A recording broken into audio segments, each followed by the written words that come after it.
Have you ever, like, walked into a room and just felt your mood instantly shift? Oh, definitely. Or, noticed how some brands just scream their identity with color? Hmm. It reminds me of that Picasso quote, colors, like features, follow the changes of the emotions. That's a great one. Very true. So today, we're doing a deep dive into something fascinating, color psychology. Yeah.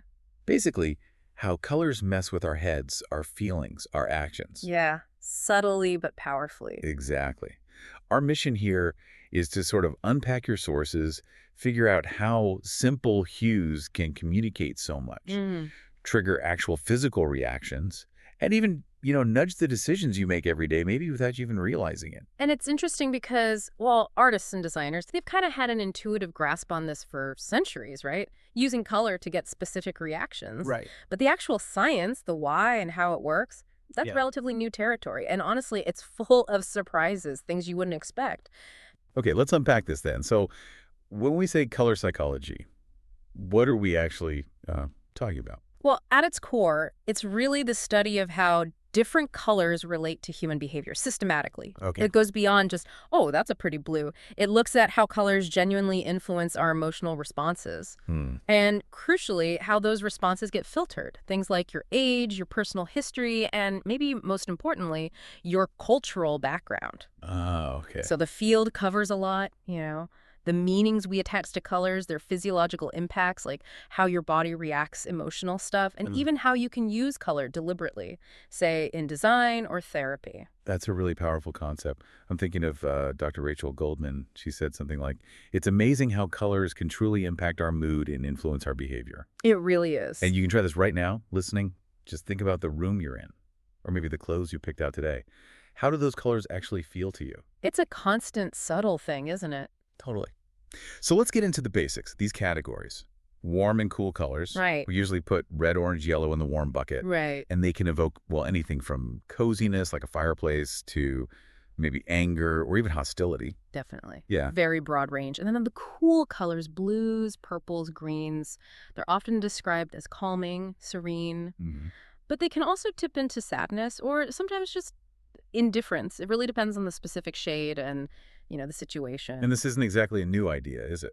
Not at all. What's fascinating is that ancient culture, Egyptians, Chinese, they were already using color in healing in spiritual practices way before modern psychology came along, Wow. which really points to this blend, this mix of subjective experience and maybe some universal meanings we all share. Universal meanings. Yeah, and there was this big study in 2020, really interesting stuff. They surveyed almost 4,600 people across 30 different countries, asking about emotional links to colors. Okay, and what do they find? Anything stand out? Oh, yeah, some really compelling patterns emerged.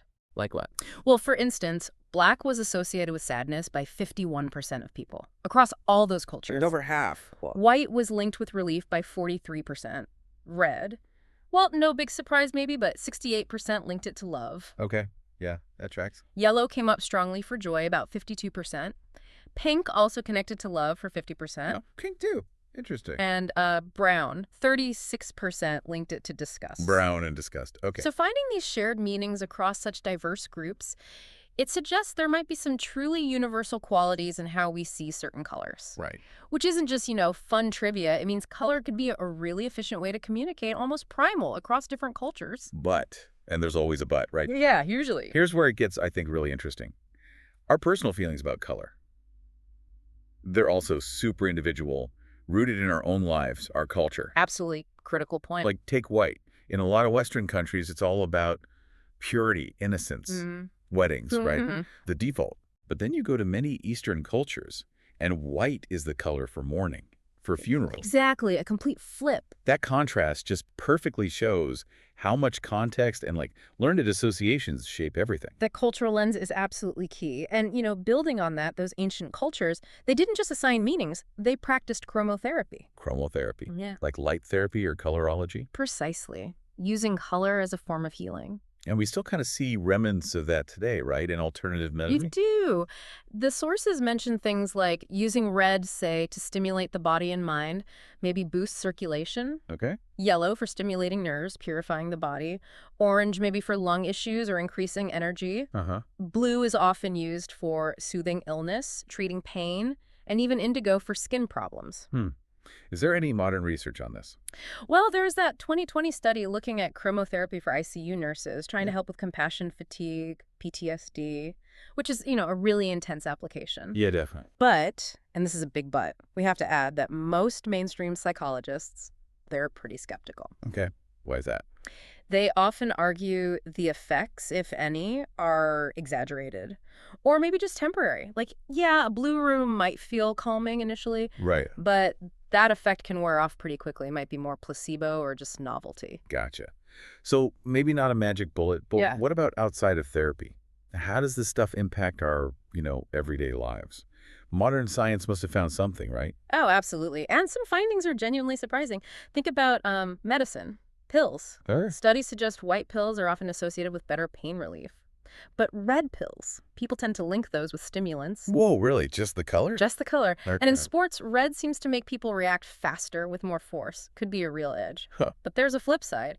Players in black uniforms, statistically more likely to get penalties. No way. Like refs are biased by the color. It seems that way, yeah. Maybe associating black with aggression. It's subconscious, but the stats are there.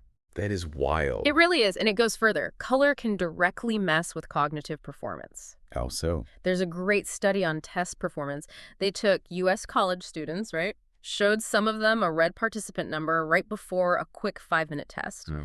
Those who saw red scored over 20% lower than students who saw green or black numbers. 20% lower, just from seeing the color red beforehand. Yep, a huge drop. It really makes you wonder why, doesn't it? Is red triggering some kind of, anxiety, a threat signal that hurts focus? That's quite something. It is. But, we also need to inject a note of caution here. Okay. Zena O'Connor, she's at the University of Sydney, she really emphasizes being careful about a lot of the claims made about color psychology. Why is that? Well, she points out that many claims just don't have solid empirical backing, or the research has fundamental flaws, or sometimes they're just repeating really old, outdated studies. Okay. So not everything we read is gospel. Definitely not. It's clear we still need a lot more rigorous, well-controlled research to really map this all out properly. It's complex. Right. Which kind of brings us back to our everyday choices then, like buying a car. Have you ever thought about what your car color might be saying about you? Huh. It's a fun one to think about. Because color isn't just about mood or, test scores. It's huge in consumer behavior, the image we project. Oh, massively. The colors we pick for things, for our clothes. It's like a silent message we're sending out. Totally. And the sources had some fun examples for cars, like white, often seen as fresh, clean, modern, young. Makes sense. Black is seen as powerful, sexy, mysterious, which probably explains why it's #1 for luxury cars. Almost always, yeah. Silver. Number 3, apparently signals innovation, cutting-edge tech. The tech vibe. Red cars, bold, attention-grabbing, suggests power, action, confidence maybe. Yeah, you're not trying to blend in with a red car. Exactly. Blue is more about stability, safety, dependability, trustworthy. It's a sensible choice. Kinda. Yellow owners, often seen as happy, maybe willing to take risks. Okay. Sunny disposition? And gray.